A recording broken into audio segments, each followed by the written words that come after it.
Welcome to The Comfy Chairs, a podcast from 123 Limited. This is your host, Kate.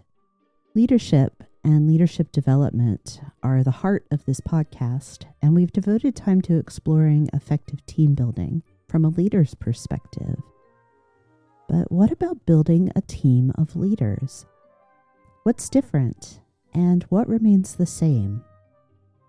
And before we can approach the work of developing a leadership team, we need a goal in mind. We need to understand the traits, capabilities, and nature of a great leadership team. This is an essential first step because these teams are the stewards of an organization's vision and purpose. However, creating interpersonal and strategic alignment is no small feat.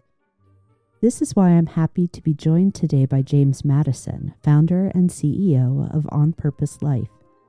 James's work focuses on helping successful and purpose-driven senior leaders identify their true north. He takes this one step further to help them lead successful teams that achieve extraordinary results. Welcome to The Comfy Chairs, James. I'd like to give you an opportunity to introduce yourself, please.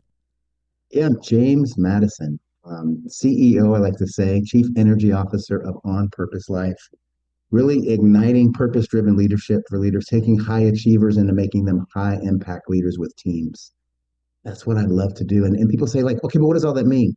I really help people get clear, get out of their way, and create amazing things because it's the middle part, get out of their way. That usually is where people are stuck.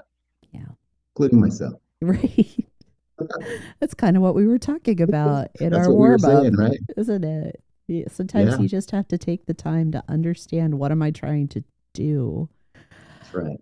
Yeah. Well, I am so excited that we get to talk about leadership teams. I know it is your passion. It definitely connects to the things that I think are important in supporting the leaders of the present and the future. And I think where I'd like us to start our conversation is this idea that while every team has its own unique needs and circumstances that may vary based on their composition, their industry, their region, I do think it's safe to say that there are common traits or characteristics of a great leadership team. So I'd like us to start by naming those and talking about kind of the whys and wherefores of those traits. Absolutely. That to me, it doesn't matter what industry, what they're doing, nonprofit, big company, public, there are some golden threads. And to me, it starts with purpose. Look, my company's called On Purpose Life for a reason, but it starts with a purpose. Like, why do we exist? Oftentimes when people go do the other things, the strategies, the tactics, and they're not clear on the purpose, they never get to where they're going because they haven't really figured out why they do what they do. And I love to really help reground teams, even if it's the small team or the leadership at the top.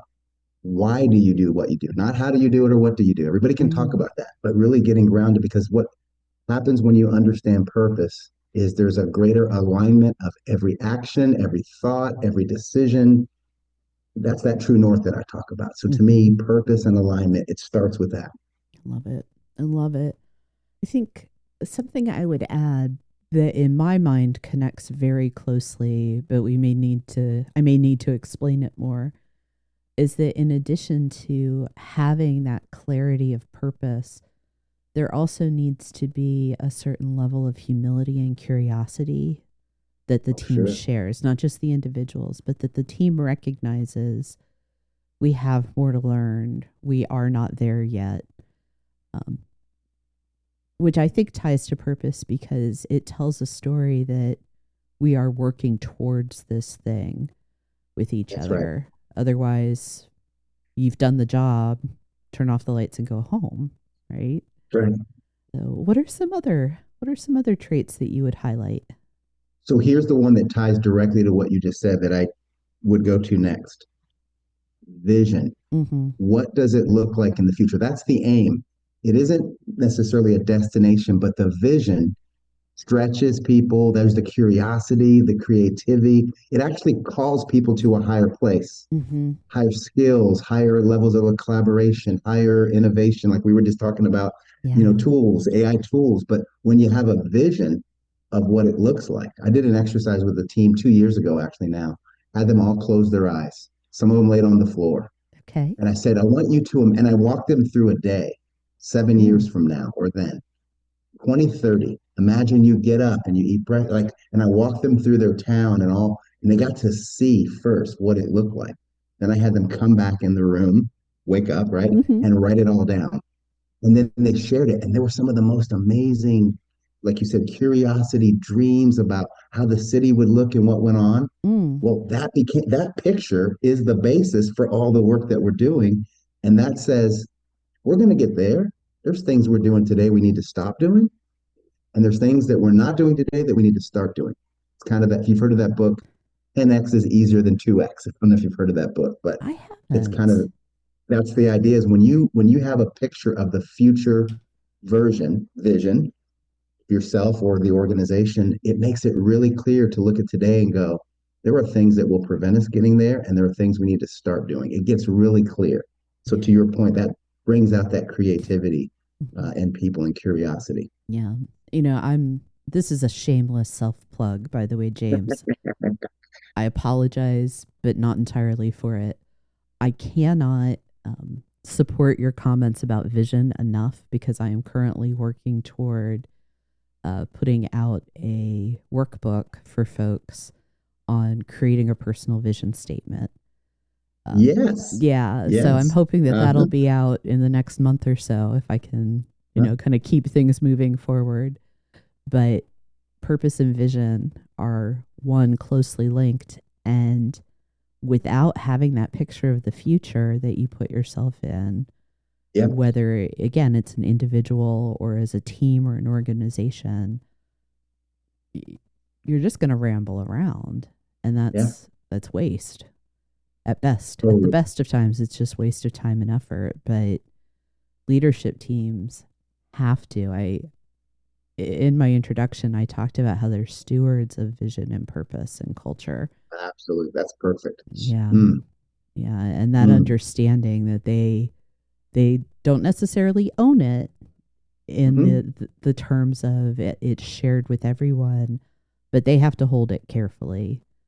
And That's that right. stewardship mindset, I think, is another key part. The leadership teams that understand that they make decisions, but they're kind of the emissary for client, the company, the workforce. That's right.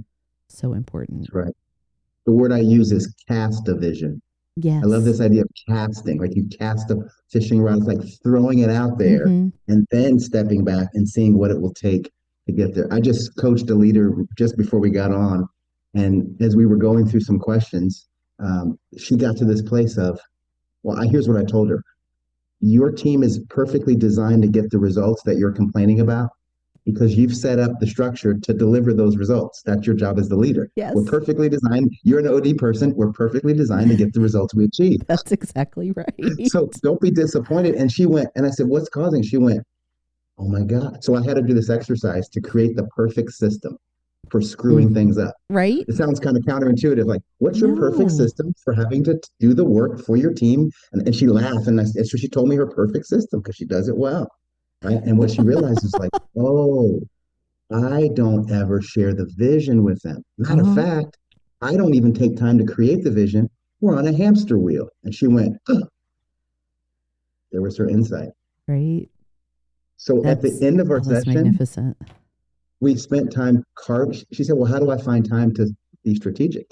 So we went through her calendar. Mm. And she has now put an hour block on the calendar every day to sit in that space and come up with ahas and dream and think so she can get out of managing and start leading her team. Mm-hmm. So you're right, that vision, purpose thing, leadership 101 after people. Well, that's a really great point too. That one of the things that you coached this leader toward is taking time to think. Yes, Great teams recognize the value of thought, that's right. which I understand why so many leaders get caught in the trap of busy. Of course. You know, the modern world demands that we be at a full out dead run, especially at work.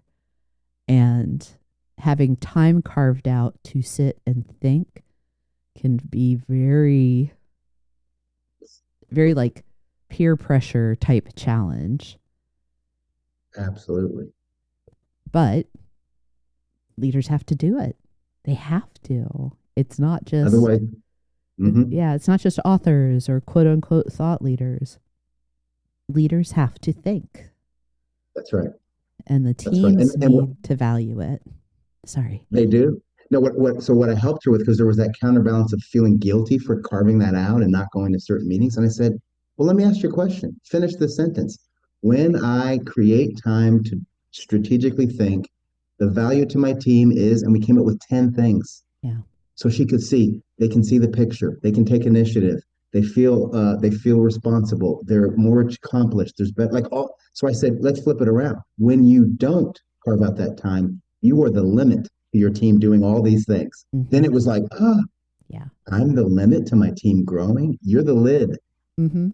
And my guess is, just based on my own experience and observation, that the time that she's giving back, the meetings and those other activities that are now being replaced by her becoming a strategic thinker, those are probably places where her folks are going to have more freedom.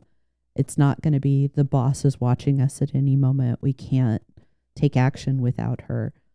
It's not just growth, but she's also creating more autonomy that way, That's because the right. business doesn't depend upon her to be present to make things happen. You got it. It's awesome.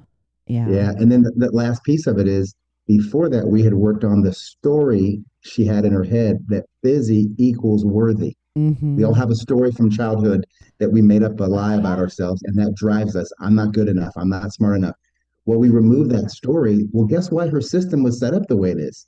It wasn't for the team, it was to feed the story. Mm-hmm. We had to remove the story for her to see. It was just exactly what we're talking about. Yeah. Well, one of the notes I made on this topic was role clarity, but I think it's also like self identity clarity too, Yes. Yes. which goes back a little bit to the humility, right?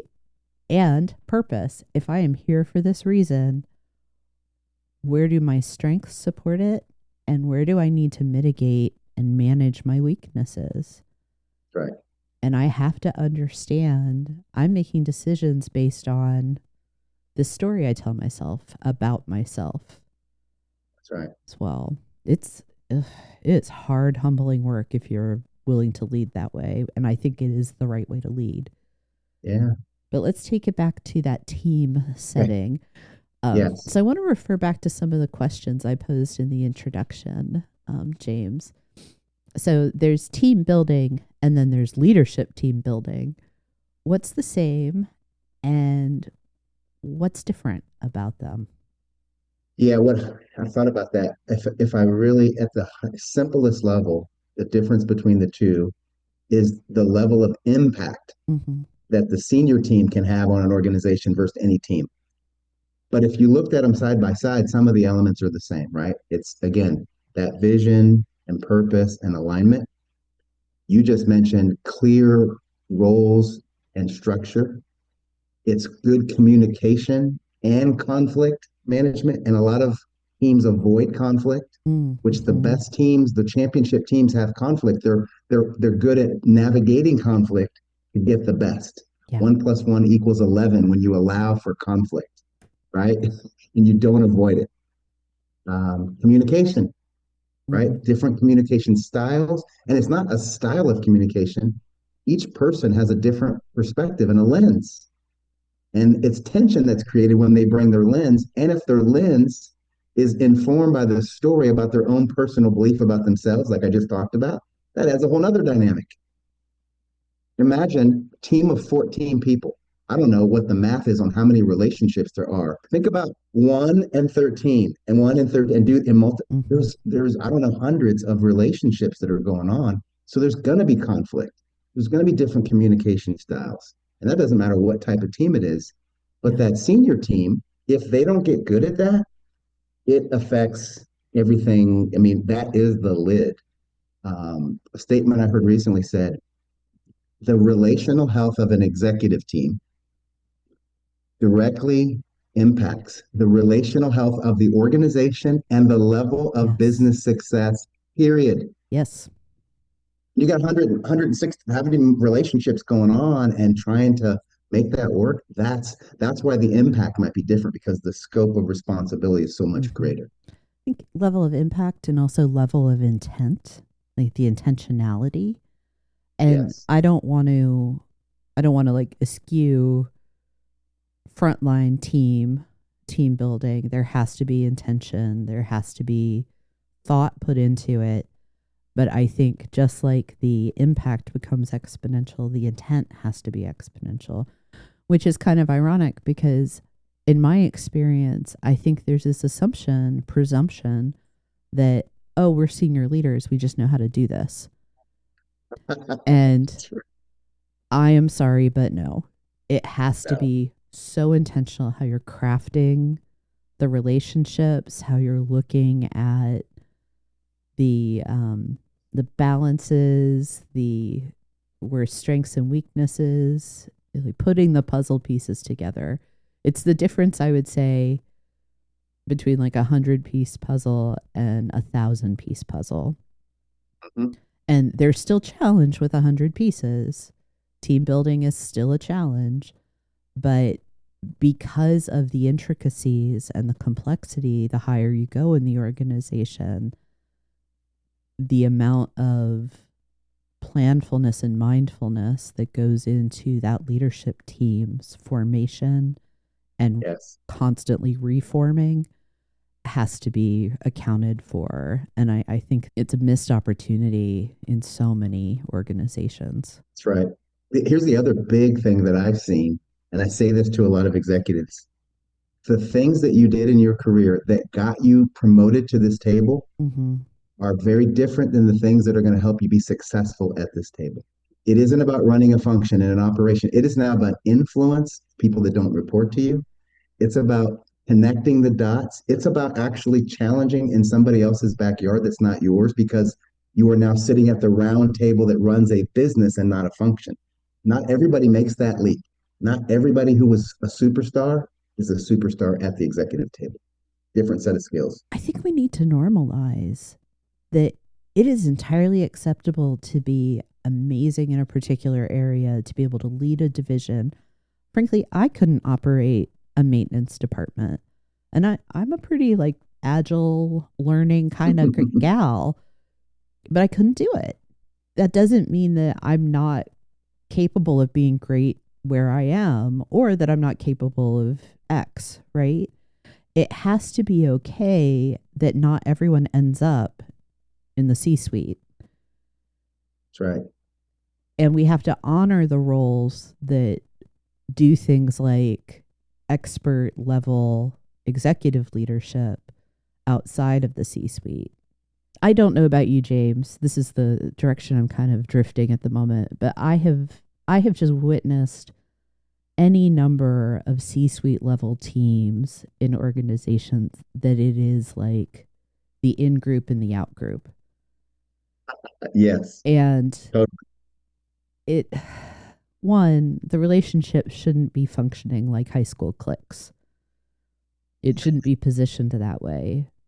My opinion is that one of the things that approach or those attitudes end up resulting in is that it makes it seem like it's an easy job to do to sit in that boardroom. Mm, mm, It's not. mm, And part of the reason it's not is because of the variety of relationships that have to be maintained. It's not just all decision making and galas and big paychecks. It is hard work that demands a lot of people. And that I think needs to be more, again, normalizing that not everybody needs to be in the C suite to achieve a lifetime goal or to be a right. success. And that it's hard work that, frankly, a lot of us don't want to do. Right.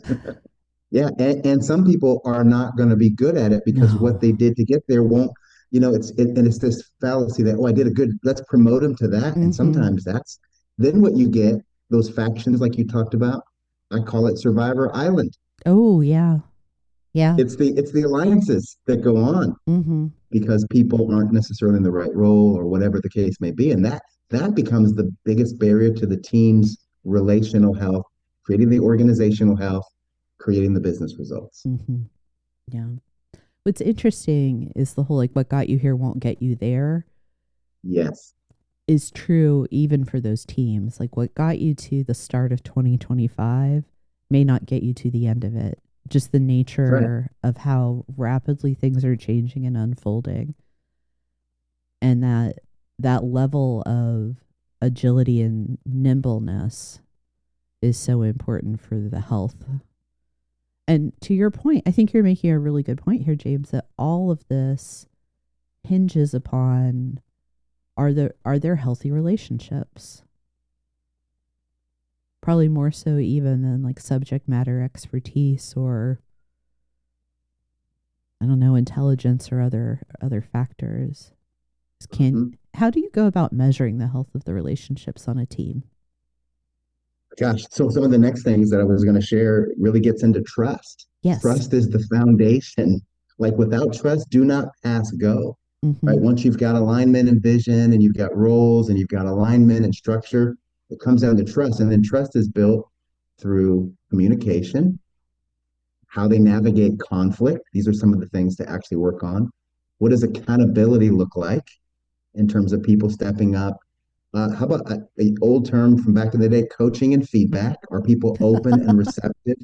We used to have coaching and feedback models, but I don't but like like, are thinking you about those open? as like old school terms. I feel those That was are that was our term, evergreen. evergreen coaching and feedback. And so evaluating how well or how not well they do that is a real good thermometer on the health of a team. Yeah. Um, I've worked with teams where we do the retreat and everybody's happy and smiling, right? Mm-hmm. And then I hear about the back channel conversation about what went on, right? Because there isn't that level of trust. Yeah. And people have felt like, hey, that's going to be used against me. So that vulnerability to really connect is at the root to me of all the other things building on top. We're kind of tiptoeing around some of the classic team performance models, like the Anderson Mhm. forming, norming. There's Yes. the Drexler Sibbett team performance model. And I'll put links into these, but I love that model because it gives you this kind of like almost like energy effort curve too Yes. of when you're orienting, you're kind of figuring out who am I, who are you, why are we here. It takes a lot more energy even than getting to that place of, oh, now we can start doing the work. Exactly. And I also you're familiar with Patrick Lencioni's five Yes. dysfunctions of a team, right? I've Those heard some are of that there too. Yeah. yeah, you hear some of those weaved in because I think it starts with trust, communication, Mm-hmm. conflict, focus on results. Like those are some of the basic things for every team. But to your point, it's very different at an executive team level because there is different pressures, number one. There's different levels of accountability. I would tell you that many of the things that I go and talk about and do in the boardroom with these top executives are the same principles I learned on third shift as a team leader making dog food 30 years ago. Yep. This is one of the things I love about the type of work that you and I do, James. I refer to it as the dirty secret of leadership development coaching. It's not rocket science. It really Mm-mm. isn't. The stuff is all really easy, actually, Yeah. right? Like, oh, you have to have trust present. Yeah, that's pretty straightforward. The hard work Uh-huh. is when you start adding human beings into the equation and we That's make it right. so messy. One of the things that you and I joked around about when we were first, talking about you joining me here on the podcast was the whole idea of, oh, it's just all about getting these leaders to play well together, to play nice. That's right. I remember that. Yeah. And joking aside, I do think having an element of fun and joy like we're having right now, it's Yes, key to those healthy relationships. it is. But that team's there to get something done. So That's right. how do you recommend, how do we help those teams balance the light and the challenge? Yeah, that is the balance, right? And so the way I do it is everything we do is with the intent to do the work. It Mm-hmm. isn't just how do we feel? Did that feel good? It's like, let's do the thing that's vulnerable, that's connecting, that's getting us to build the relationship. And now let's take that relationship and apply it towards actual work. Like bringing those two together. Like if I do a retreat, that's usually the beginning is getting the connecting going through different exercises. And then what's the challenge on the table that they've brought? They usually bring a real challenge. We might do a simulation of some sort, but let's take something you're really working on, break out into groups of three with exercises, come back and teach each other and share. But it's something when they leave, they actually go and apply. Mm-hmm. The process, I help create a process for strategic decision making for a team that I found. Again, not rocket science, but just kind of the basic Yeah. steps.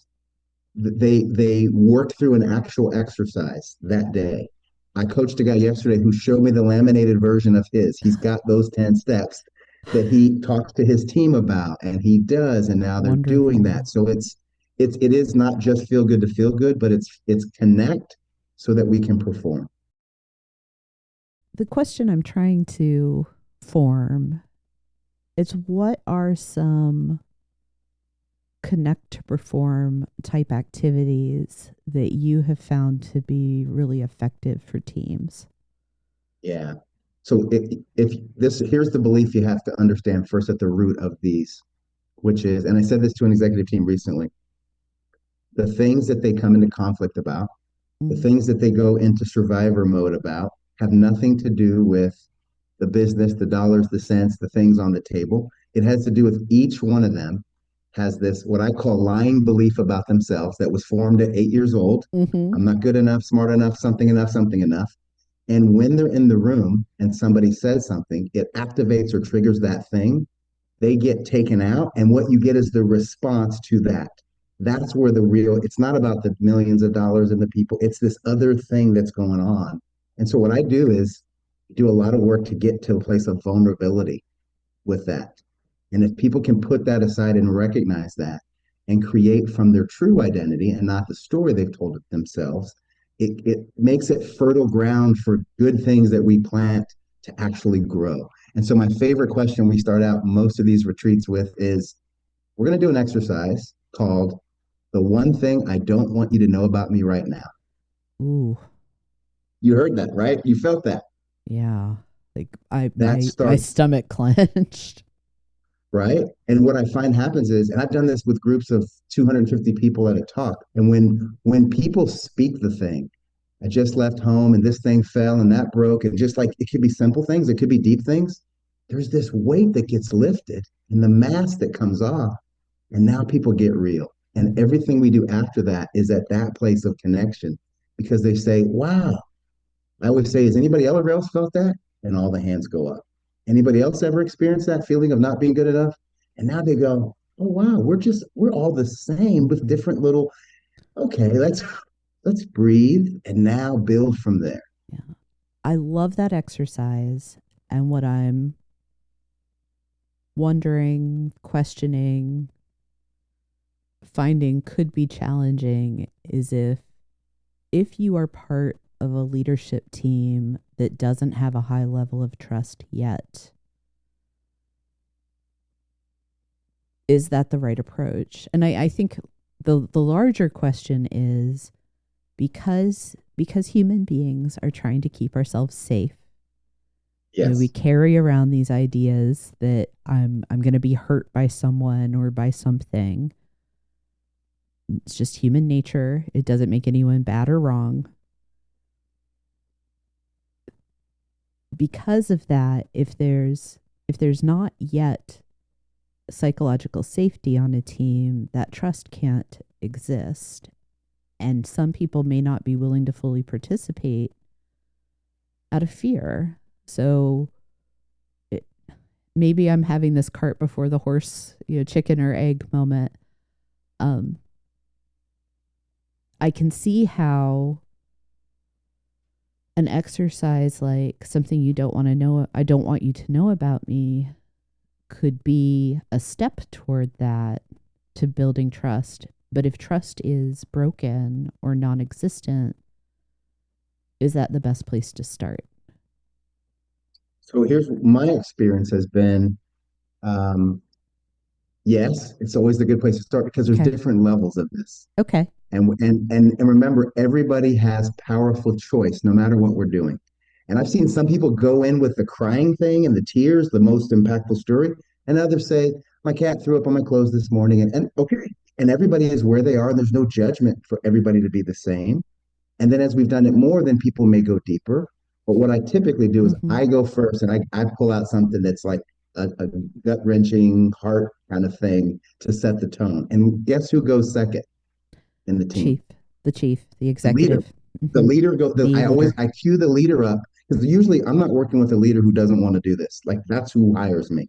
Yeah. So I have the leader give something like when I was growing up, I had a single mom, and we did like that sets the tone. And usually people will fall because the leader did, and those that don't will give something a little more surface. No judgment. Okay. It's an evolution. Yeah. I agree with you, by the way. It's just also I feel sometimes we talk about here's the perfect case, and I want listeners who want to try these things themselves to not feel like, I mean, yes, we want them to hire people like us, but I also want leaders to recognize these are things that they can do independent of having a consultant at their elbow. Absolutely. Um, and if there is somebody that's part of a leadership team who has the authority to say, "Hey, let's do this exercise," you're not necessarily going to have this revelatory event, but it's a way to start building toward deeper That's right. connection, greater trust. It's an evolution because I've done that and there's still been deep trust issues because there's other Mm-hmm. things going on. But it allowed us to get to those things by at least cracking the surface a little bit Mm-hmm. with something personal. Yeah.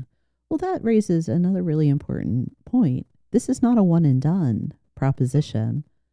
Journey. You don't form a team and then it's always the same, which I one of the things I want, and I shared this in my notes to you, I want for us to spend some time talking about are some of the scenarios where team formation, leadership team formation needs to be kind of extra special given attention to. Um, there are a handful that I outlined for us, and I'd like to go through those, but if there are any others that you think we should cover Okay. in addition to or instead, please put your oar in for that.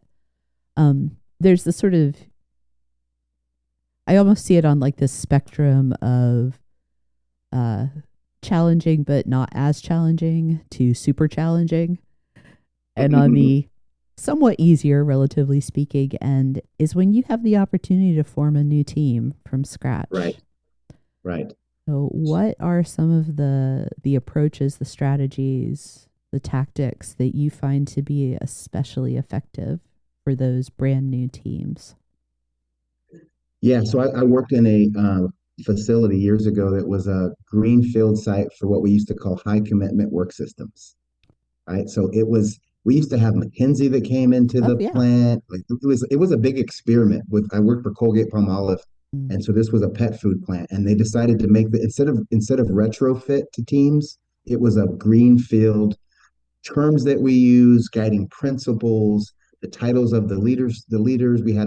We had a strategic team, a coordinating team, and an operating team. Three levels. That's it. No mid level, this level, that level. It was all about coaching and feedback. It was all about guiding principles to guide decisions and not having rules. It was all about people will have greater ownership when they're involved in things that impact them, like these things that we learned that got people involved and ownership. And when it came to executing, it took more time up front. to do everything. Mm-hmm. But the back end execution for everybody was so much better because people had a hand in building whatever, whether it was going from 5 days to 7 day schedules, people got involved and we had teams that met and Wow. we went through certain principles. Like, again, it took a lot of work. Execution was so much better because we got people involved. So I would say getting involved, getting people who are new to a team involved early in whatever's being created is key. Now, what about an established team that's Mm, growing? They're adding new members. yeah. What I find, I don't know if I told you this last time, but I use an assessment called the Core Values Index. Okay. And it's different than a behavior or personality. It's more this innate, unique wiring. I almost call it the DNA of a person. Oh, does this one give you like, it has like a list of 30 some? I feel like No, I've, no, that's strengths. That's strengths. Strength Finder has 34, yeah. But the but core this one has values, four. four? Okay, that's a entirely Yeah, because different one that I'm yeah, thinking of. because they're not actual core values, they're core value energies. They're these different energies that people bring into the room. All right. There's the problem solving energy. There's the vision and Okay. connector energy. There's the let's get it done energy. There's the get the detail energy, right? And so, based on knowing what you have on your existing team, can help you understand what you need to add to complement the team you have. I'll give you an example. Sometimes I work with a team who has a lot of creatives, a lot Mm-hmm. of problem solvers, and people vision, and they don't have as much of the details or the critical thinking side. And therefore, they will go look for the next person that comes in beyond their experience and their resume and some of the normal things, someone who's wired to complement what they don't have because people tend to hire people like themselves, right? Yeah. Yes, we do. And so it's taking inventory of what do you need from skills, from experience, and this kind of wiring, and then literally look for a person that brings that to balance the team out. That's what I found to be helpful. What about integrating those new members, particularly when you have made the intentional choice to find somebody who's different? Uh, Mhm, that can be disruptive, which mhm. isn't bad, but Yes. still a fact. How to make their assimilation and inclusion in the team um, as smooth as possible.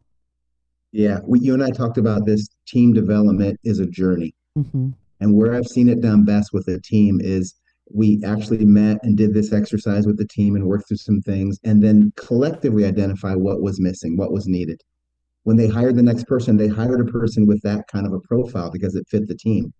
So in the next, I don't know if it was 90 days or 120 days when we came back together, we openly talked about and shared with that person and they got to understand like why they were there. Okay. We showed what the rest of the team looked like and how, and this person said, "Oh, I now see my value.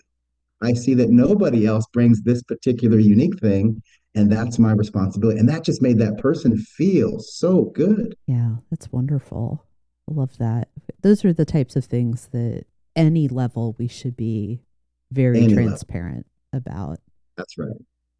Okay. Now, I feel like the adding new members has a other side of the coin, and it's pretty timely when we think about um, all of the economic pressures that companies are facing today. We're hearing about Mm-hmm. mass layoffs almost daily.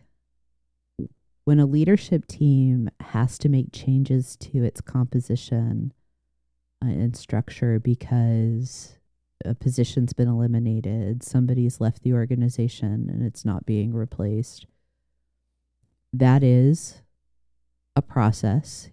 I think Mm-hmm. you can't just treat it like business as usual when people are gone, roles are gone. What what is your advice and your coaching for teams in those circumstances? Yeah, I'm going to use a metaphor of moving your house. Mm-hmm. Every time you move, if you've moved, you find all these things that had just been hanging around, taking up space, and you had no clue until you moved and had the change. And then you go, these boxes have the same tag from 3 moves ago. Haven't opened them. Take them to Goodwill, sell them, get rid of them. But if you don't move, you just create more space. And so with a team, when there's an opening, it's a great opportunity to do an inventory of the things and responsibilities and find out which things should we just stop doing, Mm. delete them. And even if we backfill that, it will never be the same position. It will look different. So we either backfill it or we don't. But we do uh, not reverse engineering, re-engineering Mhm. of the role of the processes, and use. I always say it's addition by subtraction. When you take one away, if you do the right work, you actually can get a higher level of performance because you'll find we get comfortable. And the tendency is just to fill up the capacity that you have. And that healthy turnover attrition can really help a team grow. Mhm. It's kind of like, this may be a horrible metaphor for this, but when you prune a plant, you get new Yes. Oh, growth sometimes. And I guess the sometimes you have to prune to save the yes. plant, and other times it happens organically, no pun intended. No, but I live in Arizona, and out here in front of my building, they will prune these trees, and I think that they're dead. They look Mm-hmm. dead to me. I mean, and I know that was painful for the tree or the bush.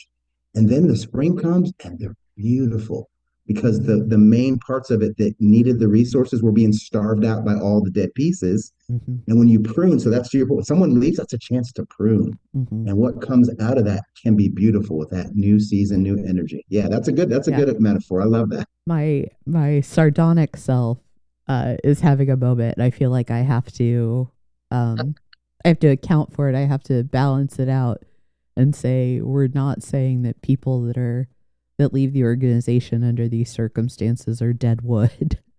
No, no, no, That's no. not the case, but it's the team development is ongoing, and there's a process, and there are points where the team and that senior most executive, you have the opportunity to reimagine, re-engineer. Sometimes you choose those opportunities, and sometimes they are chosen for you. There are times, though, where somebody's not going to have the awareness. Sure. Leaders are not going to have the courage to address it in a timely fashion, and it will create breaks in the relational health of that team. With an established team that maybe has gone through turmoil like that, of having people who are not matched to the role. Not that they're bad, but it's not a good fit. Mm-hmm. How can, when that situation has been corrected, ideally, how do you think teams can reform trust with each other? Yeah, that's a great question because before I get to that, what I see is that leaders hesitate to deal with that Mm-hmm. wrong fit for concern about how the one person will take it. And what they don't realize is it's caused a Mm-hmm. metastasized cancer in the organization by tolerating that, Yes. especially at a high level. That erodes the culture, right? So Mm-hmm. once, and I've had to challenge some leaders to really do that. And again, the person was happy, the organization was happy, but I think they needed to just take responsibility for the decision. Hey, sometimes we get it wrong. Leaders don't get it right all the time, but we've taken it. This is what's happening. And then the person they bring in is the proof. And did they learn anything? Right? I think they say hire, hire slow, fire quick. I think is what they say, or something like that. Like Mm-hmm. hire very slow, like really, Yeah. because once you get a person, you've got them. And even if they end up leaving, there's an impact on the culture that creates scars, honestly, and we don't always get it right. I think it can be really easy for senior executives to forget that people are always watching. Always like And parents. yeah, in a lot of ways, a lot like parents. And I don't fault them for forgetting how fishbowl their lives are, because they have work preoccupying them Yes, constantly. But their decisions, their actions, their lack of action, it is always being watched. always on display. Mm-hmm. And right or wrong, judged. Oh, absolutely. Like that, the pedestal thing, the judgment. And Mm-hmm. you and I know this from Leadership 101. Leaders are held to a higher standard, Mm-hmm. period. Yeah. If that's not for you, don't get in that game because that is, don't hate the player, hate the game. That is the game of Yeah. leadership. Yeah. It's one of those, it's not fair, but to quote my father, Kate, life isn't fair. That's right. There's a risk reward there for leaders. hmm All right. So those are the hard, the challenging, the ones we hope we never Yes. have to address. Let's talk about a fun one. Okay. What about when you have a great team and you want to move them to that quote unquote next level, to take a high Mm, performing team even further? That is a yeah. special type of development and probably requires some unique tactics in and of its own. What are your thoughts? Starts with the leader. It requires a special leader. Yeah. Not everybody is cut out to lead a team that's high performing and wants to grow. That's where they have to get out of the way. There has to be that humility Mm, that they hired people. Good, I always say great leaders hire people above them, people that know more than them. That's a yes. great leader. And that's not every leader. Some people are threatened by that. But if you recognize, first of all, it's about the team, I'm the servant leader who stands in front of the team to defend them, comes alongside the team to support them, and behind the team when the team's getting accolades. Like that's the type of leader that has to be present. So it starts with the leader. And then it's really about unleashing in each team member what's in them to reach their full potential, to be themselves, to do the things that light them up. One thing about the core values index is it predicts the type of work by the energy that you most have that you'll find most rewarding and fulfilling and energizing.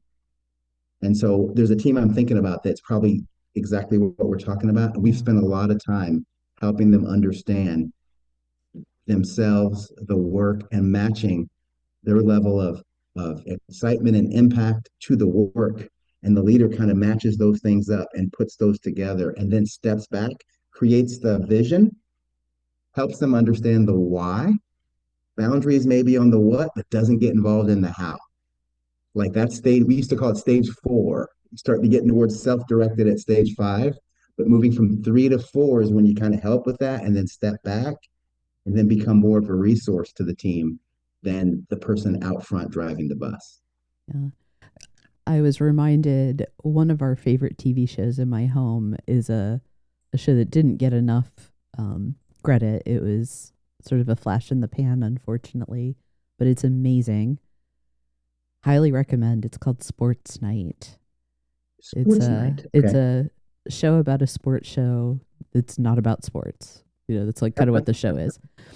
Uh-huh. And Robert Guillaume plays like the Ah, chief yeah.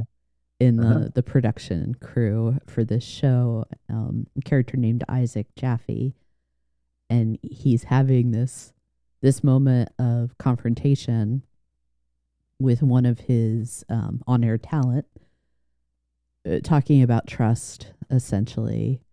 And he's like, Yes.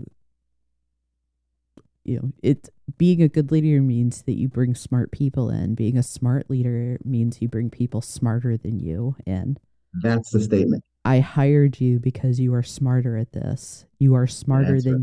than you are behaving in this moment. Do better, do different. And Yes. that's something that I think is really important for leaders. We talked about humility. You have to have the courage to say, I'm not going to be the best, but I can make the team the best. That's right. Yeah. It's funny because when I was in that team-based plan, I was a team leader hmm leading a team, right? And then I went into more of a support role, working with materials or something kind of offline from operations. And we had a team in our plant that made the canned food, not the dry. Okay. And I would describe them as a stage 4 team. They'd all come together, started to plan up. They kind of were autonomous and they needed kind of an advisor. So that was my title. I was the advisor. I wasn't the team leader. They played the team leadership. I was the advisor that connected to the leadership at and hmm I got them what they needed, but that was very different. My role had to change there because they knew way more than I was ever going to know or ever wanted to know. But there were some things I could help stretch them in and grow as an advisor and a coach, right, to that team. One of my best jobs because they were already there. So it comes down to the leader's ability to adapt to the type hmm of leadership that the team needs. This has me getting curious. I'm thinking about somebody who is in the C-suite. They are a senior leader. They may not be the senior leader, and they're looking around at their experience on this leadership team. What are some of the indicators to help them understand, hey, I'm on a team that has high psychological safety. We have healthy relationships. Hmm. I'm on a team that maybe does need to work on its trust, Hmm. or other. What are some of the indicators that those folks will experience? And I'll stop there. I do have a follow on Okay. question, but I don't want to overload. One of what I've experienced, there are things that are not said in the room on the topic that then go get discussed in little pockets outside. Mm, People know about. Everybody knows it's like, call it the pocket veto, right? We're going to sit here and we're going to talk about it and we're going to engage, but people hold back on what they really think. And then mm-hmm. they go off in these little rooms and they talk about each other. And Yeah. everybody knows it because everybody's part of it. So it's not like one person, but that's a sign. I think it's Patrick Lencioni again, the first team concept, which Mm-hmm. I love the first team concept. And I found 12 behaviors of the first team. And we identified like what are the top three for this team. Number one was goals and objectives alignment. Number two was the ability to have tough conversations and conflict to get to a consensus. Mm-hmm. You can't get close and then bail out. You actually have to go through the tough conversation. But the number three they recognizes was supporting each other after the decision, Mm, supporting as one after the decision, not going back to your department and saying, well, the leadership team. No, mm-hmm. no, you own it. You're one of the 14. When you go back in, we're being intentional about everything's on the table. We've got a decision. Even if you disagree and it's not what you would you agree to support? It's not a vote. For the four people that say no, okay, we always go back to them. I learned this in the plant years ago. You four that said this is not what you would do if your name was on the building, do you agree to support the decision of the team? And we want a yes from everybody, Yeah. right? Now, what does support look like outside of this room? What's the communication plan? What's the strategy? There cannot be any chink in the armor of saying, well, I don't agree. Nope. You agreed to support. Yep. My father taught management. So he and I spend a lot of time talking about leadership Gosh, yeah. behaviors. And I don't know if he came up with this, if it came from someplace else, but I've stolen it from him. And it's this idea that in some settings, your responsibility is to support, submit, or withdraw. Ooh, I like that. And we've talked about that actually within faith communities, Mm-hmm. that the job is not to be a rabble rouser if you disagree with the decisions Right. being made. But I see it play out in leadership as well, particularly if I'm going to hold an executive position and take a lot of money, which is usually the case, that I either need to be a supporter, I need to submit, even if I said no, if I'm going to stay with that company and I'm going to be part of the changes and decisions, then I submit. I agree to support once we leave the room, or you need to leave. It's not Mm, an mm, option to mm, stay and be a dissenter, mm-hmm. not just for the integrity of the organization and the team, but if you really have problems, it's about your personal Yes, integrity then. that's right. I love that. Yeah. That's so good. I don't know if I told you, but I'm part of an executive MBA, no, an MBA program mentor for the Oh, MBA program at ASU. wonderful. And we get together and do these topics. And the last one was followership, which is Mm-hmm. exactly what you're talking about. Yeah. And there was a panel, and I remember one guy, they had a nice 2x2 grid on what followership looked like. And we talked about to be a good leader, you have to be a good follower, blah, blah, Mm-hmm. blah, right? But one guy said he has a two pass rule. So when he brings something to his boss or whoever's in charge, he'll take one pass at it. Mm-hmm. And if they say no, whatever, he'll take a second pass because sometimes things need to soak and steep.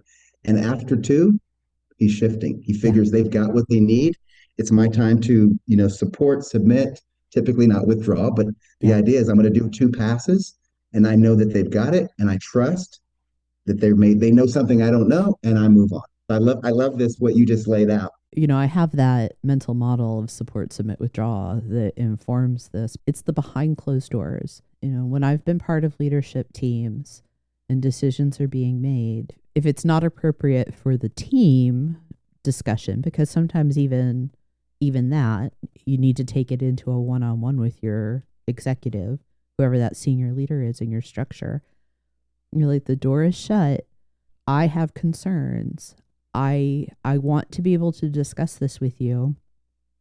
And you can tell me, no, this is the decision. And when we leave, as long as I have the freedom, the agency to disagree with you here in this appropriate setting, then yeah, I will be your girl. And if we can't do that, then I'm not the right person for this job. Yes. Yeah. Yes. What's funny, Kate, is that's what led me into coaching. I had that conversation with my last boss, Yeah. and it was the withdrawal.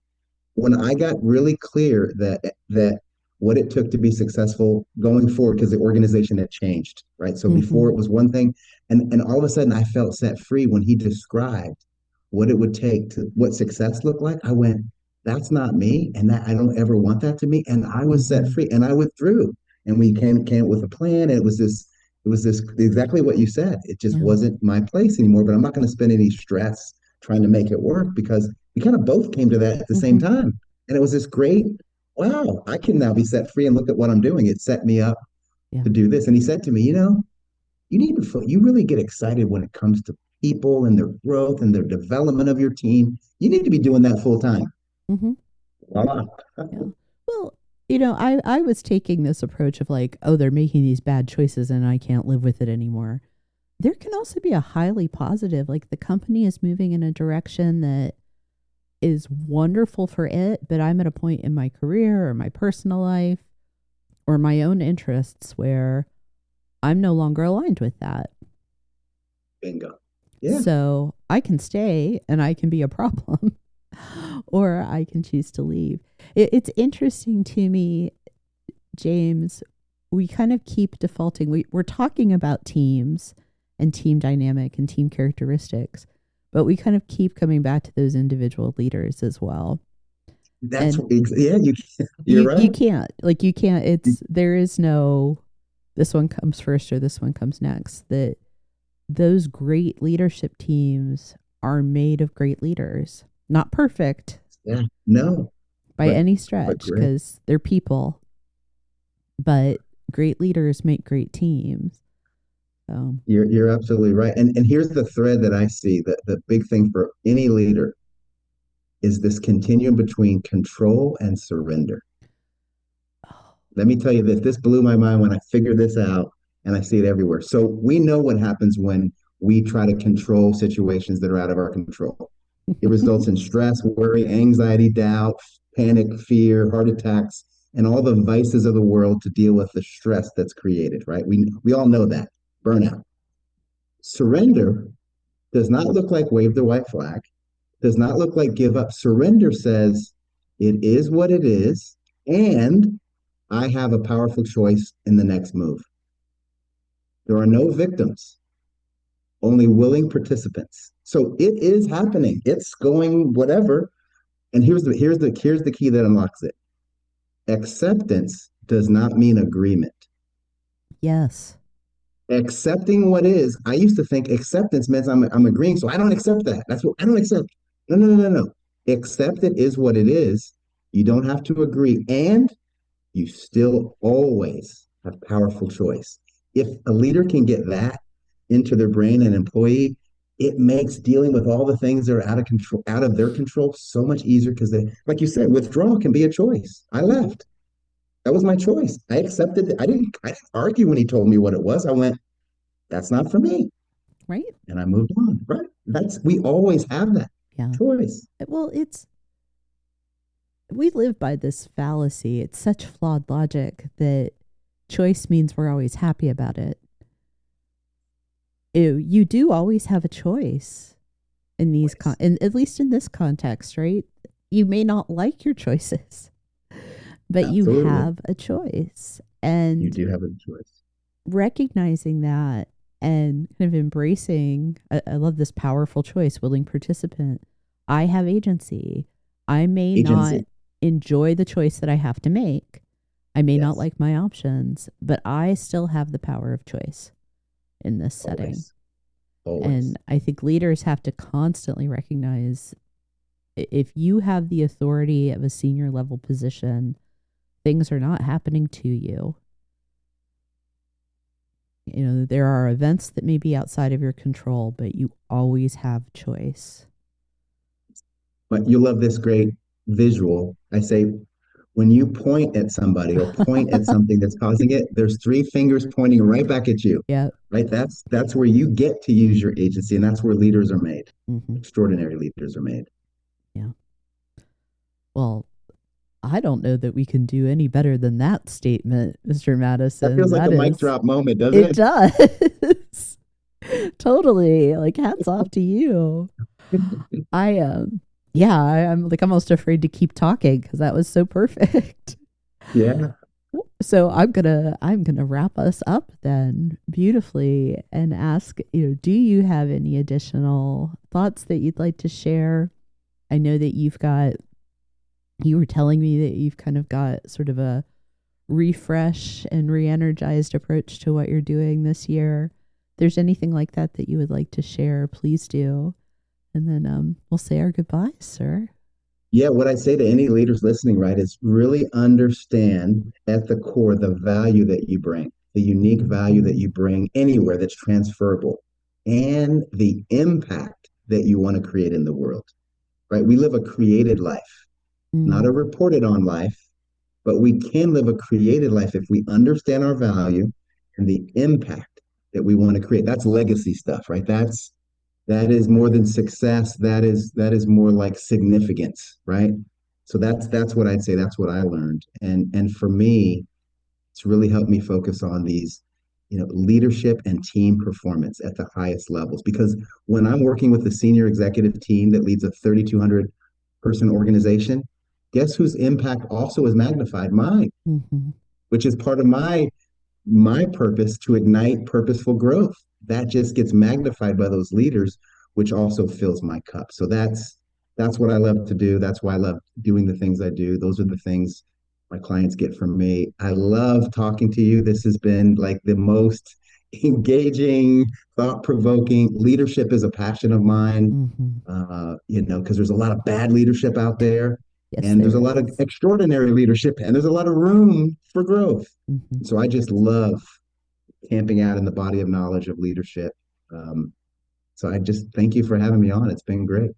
It has been a pleasure. And I have to say, James, this may be the first time I've regretted not doing video because your smile is just lighting everything up, and it's given me energy for the rest of the afternoon. All right. That sounds so good. Wonderful. Thank you, sir. Thank you for joining me in the comfy chairs. If you're enjoying this podcast, don't forget to subscribe and share it with others who are passionate about leading and learning. And don't forget, if you have a question for our new Comfy HQ series, I'd love to hear it. Check out the link in the show notes to submit your question and be part of the conversation. Until next time.